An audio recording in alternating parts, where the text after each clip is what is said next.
이 증시는 지난 이틀 동안 급반등을 했기 때문에 오늘 숨고르기 조정이 나왔다. 그렇다면 우리나라는 지난 며칠 제대로 오르지도 못했는데 오늘 숨고르기는 또 같이 해야 되는가, 여러 가지 생각이 좀 많아지는 아침입니다.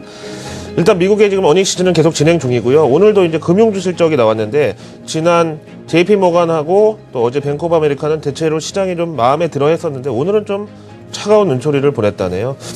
개별 실적 보시고요. 그 다음에 이제 경제 지표들이 자잘한 거 한 두세 개 나왔는데 이것도 한번 간단하게 체크를 해보기로 가시죠. 왜냐하면 연초다 보니까 이제 올해 미 경제 상당히 이제 중요하고 누가 봐도 이제 턴어라운드의 원년이라고 했기 때문에 진짜 그런 정황이 지표에서 나타나고 있는지를 한번 보려는 거죠. 사실 1월 효과는 이런 새해 증시와 새해 경제에 대한 기대감을 바탕으로 한 것이 아니겠습니까? 그런 차원에서 우리나라는 1월 효과가 없네요. 로이터 통신의 마감 브리핑으로 출발합니다. 오늘 미국 증시는 금융주하고 유통업종이 조정을 야기했다. 이제 그 내면에는 시티그룹의 실적 실망, 그리고 골드만삭스는 원래 뭐 항상 1등이니까 1등하는 사람들한테 뭐 또 1등한 거는 의미가 별로 없고요. 도대체 몇 점으로 1등했냐 뭐 이런 걸 이제 사람들이 물어볼 거 아니겠어요. 그래서 양보다 질에 대한 기대감이 컸는데 골드만삭스의 경우는 이제 예상치는 넘어섰지만 순이익이 19% 감소했다는 점이 시장에서 좀 마음에 안 들었다네요. 그래서 지난 이틀 동안 JP모간하고 뭐 뱅크 오브 아메리카 실적이 올랐던 금융주 전반적으로 차익 실현 매물이 대거 유입됐다. 그래서 하락을 했다는 거고요.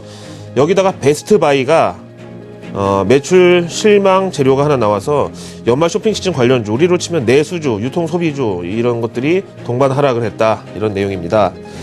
베스트바이 한번 보고 갈까요?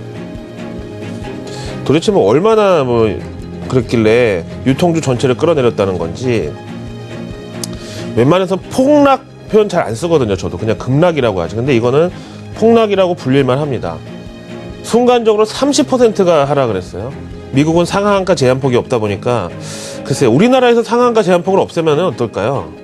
거의 매일 뭐 기네스 기록이 뭐 속출할 것 같은데요. 어쨌든 저렇게 순간 30% 급락을 한 내막이 뭐였냐면은요, 연말 실적이 0.9% 마이너스를 이제 매출을 기록했다네요. 근데 예상치는 당연히 12월 연말 쇼핑 시즌에 늘어났을 거라고 2% 증가 전망이었었는데, 이 베스트바이는 우리나라로 치면 하이마트 같은 데거든요. 브랜드에 상관없이 각종 전자제품을 다 파는 곳인데 여기에 12월 매출이 저랬다. 이제 여기에 대해서 이제 어떤 사실 의미를 갖냐 하면은요, 어떻게 보면 개별 종목의 그냥 이슈라고 볼 수도 있는데 이제 요게 좀 문제가 됐습니다. 월스트리트저널에서 대체 누가 연준에다가 거짓말을 해서 연준을 속였나, 이제 이건데요. 이게 무슨 얘기냐면은요, 그저께 왜 연준 베이지북 기억나시죠? 자세히는 안 봤는데요.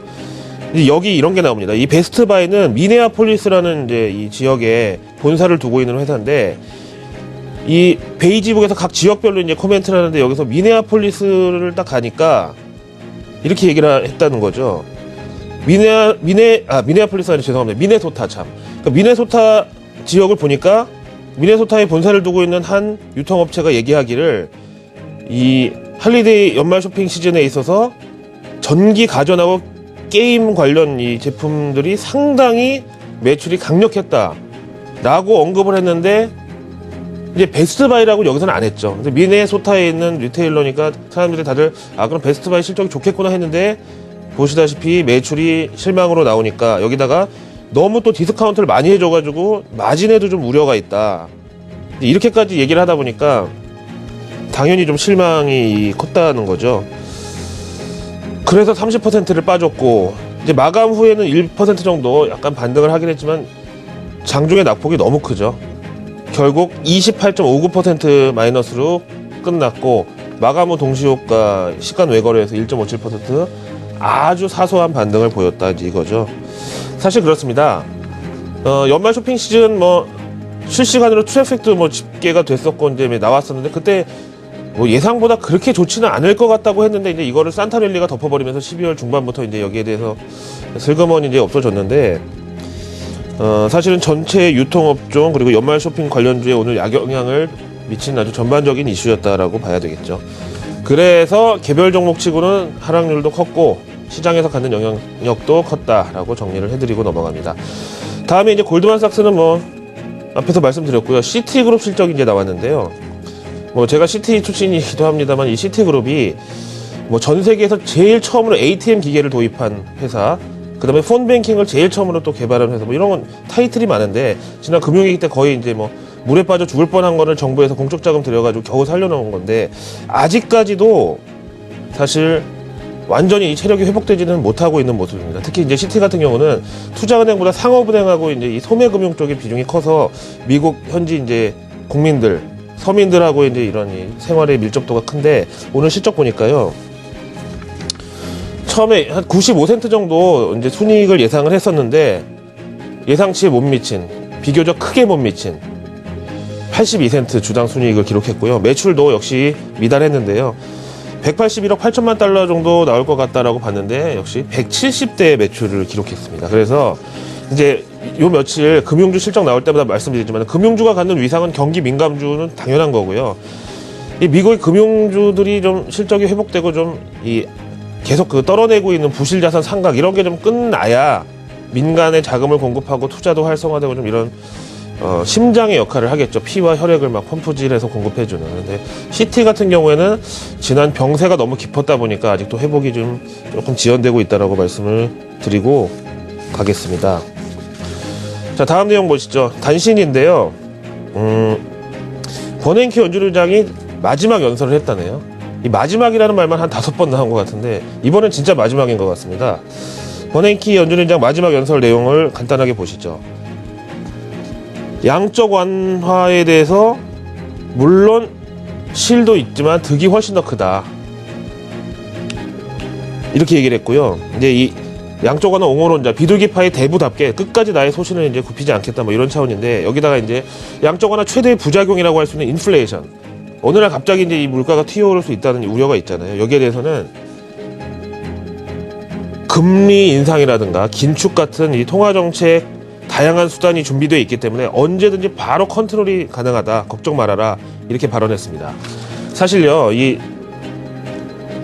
다른 때 같았으면은 시장에 꽤나 진짜 중량감 있는 호재로 취급받았을 텐데, 이번 달 말에 퇴임을 앞둔 탓일까요? 오늘은 그냥 시장이 네, 알겠습니다, 잘 들었습니다, 이렇게 하고 말았던 반응이었죠. 뭐 격세지감이라고 그럴까요? 어쨌든 버냉키 연준의장의 연설이 마감 브리핑에도 등장하지 못했던 이 하루에 대해서 말씀을 드렸습니다. 다음에 주간 경제 지표 하나 볼게요. 실업수당 청구 건수. 이 매월 첫째, 둘째 주에 이 고용 지표 이 조사를 하고요.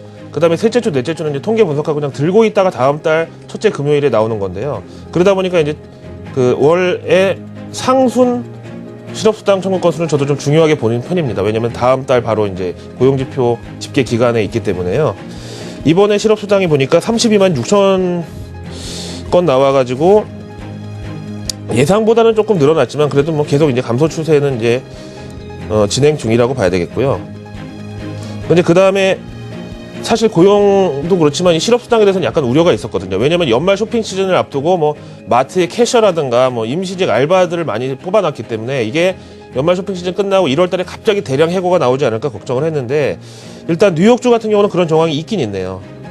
연말 쇼핑 시즌의 핵심, 심장부라고 할 수 있는 뉴욕 지역은 웨어하우징, 그러니까 도매 창고 같은 이런 쪽 유통이요.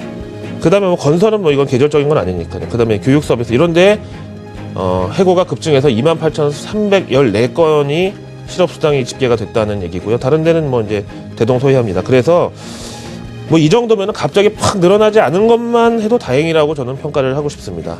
다음 내용으로 바로 넘어갈게요. 이제 어제 엠파이어 스테이트 뉴욕 연준 제조업 지수에서 오늘은 필라델피아 지역의 연준 제조업 지수가 나왔는데요.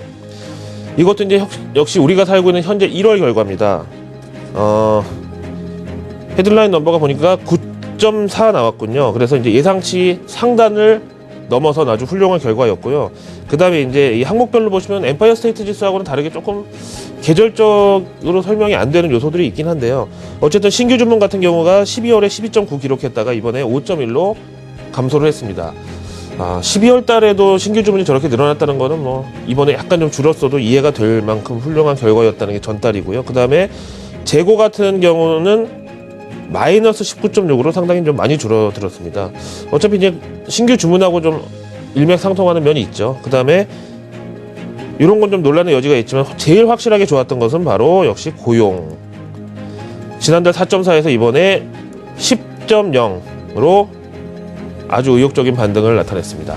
요거는 엠파이어 스테이트 지수하고 조금 비슷하죠. 다른 건 몰라도 제조업 고용이 계속 그리고 꽤나 큰 폭의 증가세를 표시했다라는 겁니다. 이번에는 주택지표 하나 보고 가겠습니다. 이거는 이제 12월 결과인데요. NAHB라고 이 미국의 주택건설업 협회에서 제공한 자료 보시죠. 주택건설 심리지수 12월 결과가 56이 나왔고요. 예상치도 58, 전월에도 58이었었는데 이걸 약간 미달했죠. 뭐 겨울이라서 그랬을 수도 있고 뭐 여러 가지 이제 핑계는 가능한 상황인데 최근에 모기지 금리 상승 때문에 주택 시장이 좀 상당히 좀 예민합니다. 이걸 어떻게 봐야 되는지 연준도 여기에 신경을 많이 쓰고 있는데요. 업계 대표 의견 들어보실까요? NHB 회장 이번 결과는 뭐 그냥 표면적으로 봐서 부진이라고 판단하기는 좀 그렇다. 전달에 이례적으로 좀 급등을 한 다음에 조정에 불과하다고 보는 게 자신의 시각이다. 왜냐? 최근에 주택가격 상승을 비롯해서 미국 부동산 시장의 미래는 개선 신호가 꾸준히 유지되고 있다는 것이 바로 근거다. 이어서 오늘 시장에 대한 현지 전문가 시황 바로 들어볼게요. 지난해 미증시의 사상 최고치 연속 경신 행진.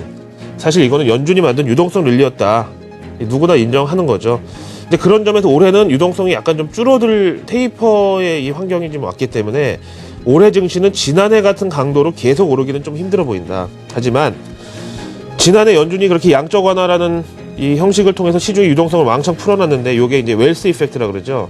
부의 효과라는 차원에서 사람들은 이제 소비를 진작시키고 경제 활성화되고 이렇게 기업 실적에 서서히 반영되기 시작하면 이런 건 진짜 배기 호재다. 하지만 요거는 아직 안 나타나고 있으니까 지켜보자. 이런 의견입니다. 자, 오늘 개장 전에 체크할 이제 보조지표는 두 개만 보시겠습니다. 미 국채금리 먼저 보시고요. 자, 오늘은 미증시가 조정을 받으면서 국채는 강세를 나타냈습니다. 마감 근처에 가서 조금 더 폭이 크게 올랐습니다. 그래서 국채 가격은 올랐고 금리는 0.05%포인트 하락을 해서 2.84고요. 오늘 미증시는 하락했지만 국내 증시 환경에 있어서는 이게 저는 더 반갑다고 봅니다. 그동안의 역동조화를 감안한다면은요. 그런데 우리의 손톱 밑 가시는 바로 이 달러엔 환율이죠.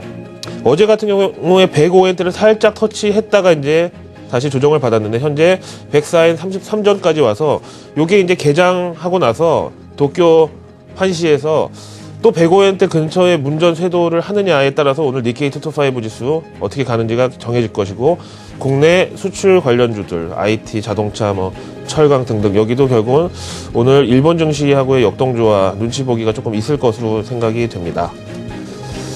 마지막으로 이제 MSCI 한국 지수 목요일 마감 지수 보시면은요. 또 이럴 때는 또 조정은 또 같이 따라가요.